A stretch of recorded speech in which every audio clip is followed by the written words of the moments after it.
जय श्री कृष्णा। राधे राधे। श्रावण मास महात्म्य का 15वां अध्याय सुपोदन नामक व्रत। भगवान शंकर ने सनत कुमार को बताया कि श्रावण मास के शुक्ल पक्ष की षष्ठी तिथि को महामृत्यु विनाशक उत्तम सुपोदान नामक व्रत किया जाता है। मंदिर में या घर पर रहकर ही शिवजी की पूजा करने के बाद दाल, आटा, चावल का नैवेद्य, नमक सहित आम की सब्जी रखनी चाहिए। ब्राह्मणों को नैवेद्य पदार्थों का बायना देना चाहिए। जो व्यक्ति नियम पूर्वक इस व्रत को करता है उसे बड़े भारी अनंत पुण्य प्राप्त होते हैं। इस संबंध में मैं तुम्हें एक कथा सुनाता हूँ। प्राचीन काल में एक राजा था, उसका नाम रोहित था। बहुत समय तक उसने संतान प्राप्ति हेतु कठिन तप किया। तपस्या के प्रभाव से ब्रह्मा जी प्रकट हुए। ब्रह्मा जी ने राजा से कहा, तुम्हारे भाग्य में संतान का सुख नहीं है। परंतु राजा ने अपनी तपस्या नहीं छोड़ी। भक्त ने प्रभु को दोबारा प्रकट होने के लिए मजबूर कर दिया। ब्रह्मा जी दोबारा प्रकट हुए और राजा रोहित से बोले, मैं तुम्हें पुत्र तो दे सकता हूँ, परंतु वह अल्पायु होगा। इस पर राजा और रानी ने सोचा कि पुत्र प्राप्ति से बंध्यापन तो हट जाएगा, लोक में पुत्र न होने की निंदा तो समाप्त हो जाएगी। हमारे लिए इतना ही पर्याप्त है। राजा और रानी ने अल्पायु पुत्र के लिए ही अपनी सहमति प्रदान कर दी। समय आने पर ब्रह्मा जी के वरदान से रानी को पुत्र पैदा हुआ। राजा ने पुत्र के जात कर्म बड़ी धूमधाम से किया। बालक का नाम शिवदत्त रखा गया। अल्पायु होने के कारण राजा ने राजकुमार शिवदत्त का विवाह नहीं किया। 16 वर्ष की अवस्था में उसका निधन हो गया।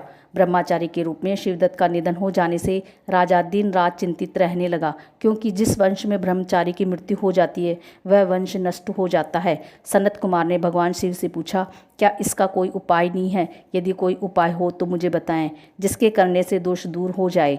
भगवान शंकर बोले, मृतक यदि स्नातक या ब्रह्मचारी है तो उसका अर्क विधि से विवाह संयोग करके पीपल का पेड़ तथा ब्रह्मचारी को मिलाकर देश, काल, गोत्र तथा नाम का उच्चारण करते हुए कहना चाहिए, मैं मृतक ब्रह्मचारी की शांति के लिए नैसर्गिक व्रत करता हूँ। सोने से अभ्युदय करके पीपल के वृक्ष की शाखा तथा शव को हल्दी और तेल से लेप कर पीले सूत द्वारा व्यवस्थित करना चाहिए। फिर अग्नि की स्थापना करके विवाह विधि द्वारा आधारांत हवन कर अग्नि, बृहस्पति, काम 4 व्याहृतियों से प्रभावित होकर बोले, तुम्हारी माता ने सुपोदान का व्रत किया था। तेल तथा जल लेकर उसके फल का संकल्प कर अपने पति को दो तथा अपने मृत पति से कहो, मेरी माँ ने सुपोदान नामक व्रत किया था, उसके प्रभाव से मेरा पति पुनः जीवित हो जाए। भोली भाली बालिका ने भगवान शिव पार्वती के आदेश अनुसार वैसा ही किया।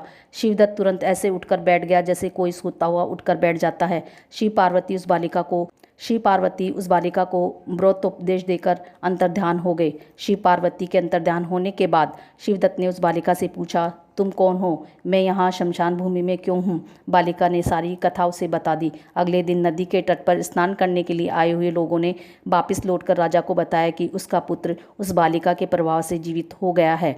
यह सुनकर राजा की प्रसन्नता का ठिकाना न रहा। वह प्रसन्न होकर गाजे बाजे के साथ नदी तट पर आया। राजा ने पुत्र वधू की प्रशंसा की। मेरी यह पुत्र वधू सुभाग्या और धन्य है। इसके सजीव पुण्य से राजकुमार को जीवन दान मिला है। राजा ने ब्राह्मणों को दान दिया और भगवान श्री पार्वती की पूजा अर्चना की। ब्राह्मणों के कहने के अनुसार नगर में प्रवेश करने हेतु शांति यज्ञ किया। मनुष्यों को चाहिए कि इसे 5 वर्ष तक व्रत करने के बाद उद्यापन करे। शंकर पार्वती का प्रतिदिन अर्चन करे। पूर्व विधान से व्रत में नैवेद्य तथा बायना देना चाहिए। इस व्रत के करने से प्राणी चिरायु पुत्र प्राप्त कर अंत में शिवलोक को जाता है। जय श्री कृष्णा। राधे राधे। ओम नमः शिवाय।